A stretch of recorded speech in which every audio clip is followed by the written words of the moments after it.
I like turn-based games. It's really fun. Some of the first RPGs I've ever played were turn-based. Nice. One that comes to mind is 1988's Phantasy Star for the Sega Master Man, I System. never played it. I grew up playing that game, and what was weird was that type of game was not common in what we're used to playing. Growing up, it was Contra, it was Mario, Atari, River Raid, Star Wars. It was platformers or shoot 'em ups.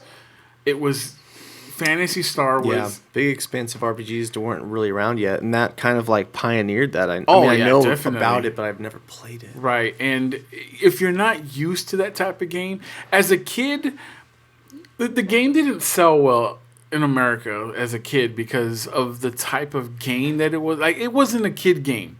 And I was 9 years old when I played the game, and I gave it a chance.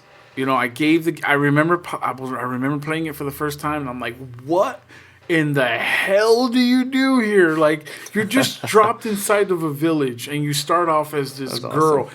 This is the first time that I was the protagonist.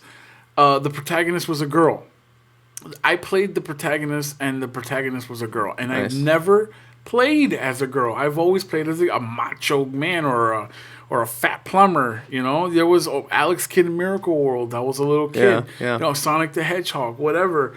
It was never a girl, and Phantasy Star was a girl, and I was like, Yeah. whoa, I'm a chick, like no way. And it's really text based. The game is a lot of text. You got to read a lot, and you don't attack like you normally would, like in a Contra game or in a Super Mario World game. It's all pushing a button. It's just a button mash. You just push one button, and it controls everything. You just got to. The game is like a scrolling menu. Huh. It's a weird game. But I couldn't get enough of it because of the adventure that you took on as a kid. It opened your mind for their imagination because of the places that you couldn't go and the places that you could go, versus like when you first step out of the village, it's really hard to get out of the village or it's really easy to fight the enemies because they're really low. But if you go anywhere further than the village, you'll soon get your ass handed to you because the enemies are like super high. They're super hard to beat, and you get killed right away. So you learn to build up your strength by just farming by the village, and then go back and heal, farm, back and heal. Oh, yeah. Rinse and repeat about 100,000 times. Yeah, and I mean, some people complain about that, but I like the. I like that. I like the. It's like I'm slowly getting better at something. I'm slowly getting deeper. Like for the dungeon experience, I can relate to. I'm slowly getting better and further into this dungeon and killing stuff better and using my resources better, and I'm upgrading and I'm leveling up and getting this stuff, and I'm losing some people, and I'm just having a good time.